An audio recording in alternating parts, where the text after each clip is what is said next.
హుస్నాబాద్ జిల్లా పరిషత్ బాలికల ఉన్నత పాఠశాల హుస్నాబాద్ వార్షికోత్సవ కార్యక్రమం ఘనంగా నిర్వహించారు. ఈ కార్యక్రమానికి ముఖ్య అతిథిగా మంత్రి పొన్నం ప్రభాకర్ హాజరయ్యారు. ఈ సందర్భంగా మంత్రి పొన్నం ప్రభాకర్ మాట్లాడుతూ ప్రభుత్వ బాలికల పాఠశాల వార్షికోత్సవం సందర్భంగా శుభాకాంక్షలు తెలిపారు. ప్రభుత్వ పాఠశాలలను కార్పొరేట్కి ధీటుగా తయారు చేయాలని అన్ని రకాల మౌలిక వసతులు కల్పిస్తుందన్నారు. ప్రభుత్వ పాఠశాలల విద్యుత్ బిల్లులు ప్రభుత్వమే చెల్లిస్తుందని తెలిపారు. ఈ కార్యక్రమంలో సిద్దిపేట గ్రంథాలయ సంస్థ చైర్మన్ లింగమూర్తి, మాజీ మున్సిపల్ చైర్మన్ ఆకుల రజిత వెంకన్న, మున్సిపల్ కమిషనర్, ఇతర ముఖ్య నేతలు, అధికారులు పాల్గొన్నారు.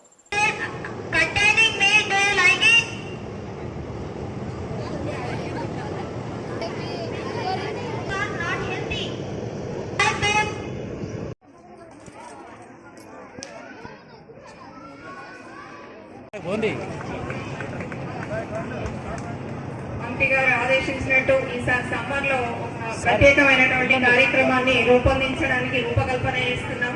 ప్రతి పాఠశాలలో కూడా విద్యార్థుల యొక్క సంఖ్యను పెంచి మళ్ళీ పూర్వపు వైభవాన్ని తీసుకురావడానికి మా పాఠశాలను అందరం ప్రతి అంశాన్ని మేము చేసి చూపిస్తాం. ఇక్కడ ఉపాధ్యాయులకు విజ్ఞప్తి చేస్తున్నాం.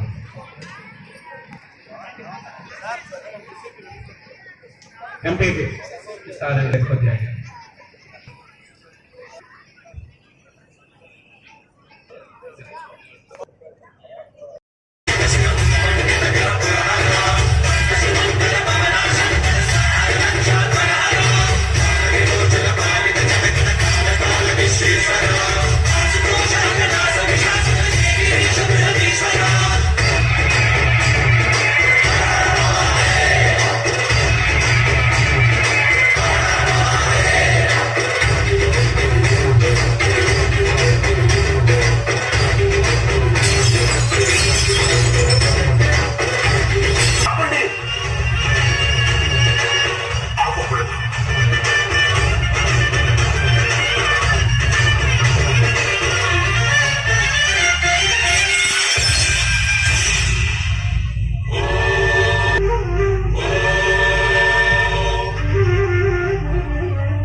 చాలా కొంతమంది తయారైన అందరూ తయారై రావాలి. అలా స్కూల్ డే అంటే సంవత్సర కాలం పాటు చదువుకొని మనం పరీక్షలు రాసుకొని వెళ్ళిపోయే సమయం లోపల పై తరగతికి పోయే సందర్భంలో జరుపుకునేటువంటి ఒక కార్యక్రమం.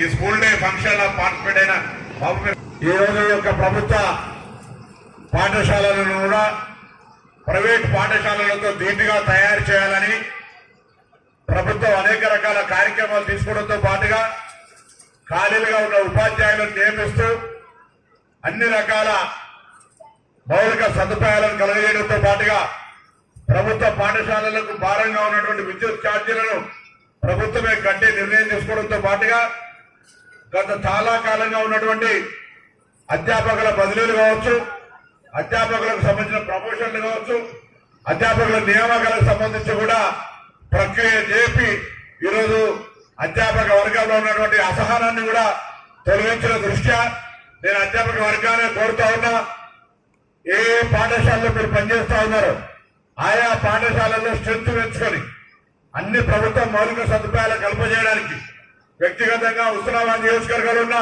ప్రతి పాఠశాలలో మీ పక్షాన మీ సమస్యలు తీర్చడానికి నేను మీతో సహకరిస్తానన్న మాట మనగిస్తూ నేరుగా మీ బాధ్యతగా గుర్తించండి. సెలవు కాలం లోపల ప్రతి మీ గ్రామాల్లో కానీ మీ ఏరియాలో ఎక్కడ ప్రభుత్వ పాఠశాల ఉంటే అక్కడ పిల్లల తల్లిదండ్రులు కలిసి ఒక విశ్వాసం కలగజేసి ఆ పిల్లలందరినీ కూడా మీ పాఠశాలకు మార్చుకొని వారికి ఉజ్వలమైన భవిష్యత్తు కలిగే విధంగా విద్యాబోధన అందజేయండి. అప్పుడు మీరు చేస్తున్న ఉద్యోగానికి మీ జీవితానికి సార్థకత ఏర్పడుతుంది. 10 మంది ఉపాధ్యాయులు, 30 మంది విద్యార్థులు. ఇది అసహ్యకంగా ఉంటే ఆ అసహ్యకంగా ఉన్నటువంటి పద్ధతి మంచిది కాదు. దాంతో ఇటు అధ్యాపక వర్గానికి కూడా కొంత మచ్చ ఏర్పడుతూ ఉంది. విద్యార్థులకు సంబంధించిన వాళ్ళు కూడా సరైన చదువుకోలేకపోతా ఉన్నారు. సరైన మధ్యాహ్న భోజనాన్ని అందించలేకపోతా ఉన్నాం. సంఖ్య ఎక్కువగా ఉన్నప్పుడు బోధించే వారికి ప్రోత్సాహం దొరుకుతుంది. చదువు నేర్చుకోవాల్సిన కూడా ఒక పోటీ తత్వం పెరుగుతుంది. కాబట్టి సంఖ్యను పెంచుకోవడానికి ప్రభుత్వ ఉపాధ్యాయులుగా అధ్యాపక వర్గం అంతా మీరు శ్రమపడండి. మీ వెనక మేముండి మీతో కలిసి వస్తాం. తల్లిదండ్రుల మనసు మార్చుకొని అందరూ కూడా ప్రభుత్వ పాఠశాలలో చదివిన వాళ్ళమే. ప్రైవేటు నుండి ప్రభుత్వానికి అసలు టీచింగ్ సైడ్ అయితే చూస్తే జమీన్ ఆస్మాన్ వరకు ఇక్కడ అంతా కూడా ట్రైన్డ్ అనేక కాంపిటేటివ్ ఎగ్జామ్స్ రాసి పాస్ అయి వచ్చిన వాళ్ళు ఎందుకో మరి అధ్యాపక వర్గం ఆనాడు తల్లిదండ్రుల విశ్వాసం కోల్పోకుండా కాపాడుకున్నారు. పిల్లలు కూడా మీ దగ్గర సొంత పిల్లల్లాగా చదివించుకున్నారు. ఇవాళ మరి ఎందుకు జరుగుతోందో అధ్యాపక వర్గం కూడా ఒకసారి ఆత్మ పరిశీలన చేసుకోవాలి. మీ మీద విశ్వాసం లేదా? పిల్లల మీద తల్లిదండ్రులకు అతి ప్రేమ, ఇక్కడ ఉన్నటువంటి అపనమ్మకం ఉందా? ఏదైనా కారణం కావచ్చు. ప్రభుత్వం ఇంతమంది ఇన్ఫ్రాస్ట్రక్చర్ ఇచ్చిన తర్వాత పిల్లల సంఖ్య ఉంటే దానికి అర్థం లేదు. కాబట్టి ఆ యొక్క సంఖ్య పెరగడానికి అన్ని రకాల చర్యలు తీసుకోవాలని నేను మిమ్మల్ని విజ్ఞప్తి చేస్తూ, పిల్లలారా మీరంతా కూడా ప్రభుత్వం అనేక రకాలుగా మీ మీద పెద్దగా ఆకాంక్ష పెట్టుకుని ఆశ పెట్టుకుంది. రేపు తెలంగాణకు మీరే భావి తెలంగాణ బిడ్డలు. మీరంతా కూడా ఈ సమయంలో గట్టిగా చదువుకోండి. ప్రభుత్వం అన్ని రకాల సహకారం అందిస్తుంది. మీరల్లా గట్టిగా చదువుకునే విధంగా శ్రమపడండి. తల్లిదండ్రులకు ఎంతో కష్టపడి మిమ్మల్ని పాఠశాల పంపుతారు. లేకపోతే ఇవాళ వెనకటికి కొద్దిగా మెరుగంగానే పొలం పని మీద కులవృత్తిలో తీసుకోబోదురు. అటువంటిది ఇలా చదువుంచాలి అనే తాపన పెరిగింది. అటువంటి తల్లిదండ్రులకు మీరు కూడా గట్టిగా కష్టపడి చదివి తల్లిదండ్రులకు మీ కన్నా ఊరికి మీరు పుట్టిన గడ్డకు పేరు తెచ్చే ప్రయత్నం చేయాలని కోరుతూ ఈ పాఠశాల వార్షికోత్సవం సందర్భంగా మీ అందరికీ నా హృదయపూర్వకంగా అభినందనలు, శుభాకాంక్షలు తెలియజేస్తా ఉన్నాను.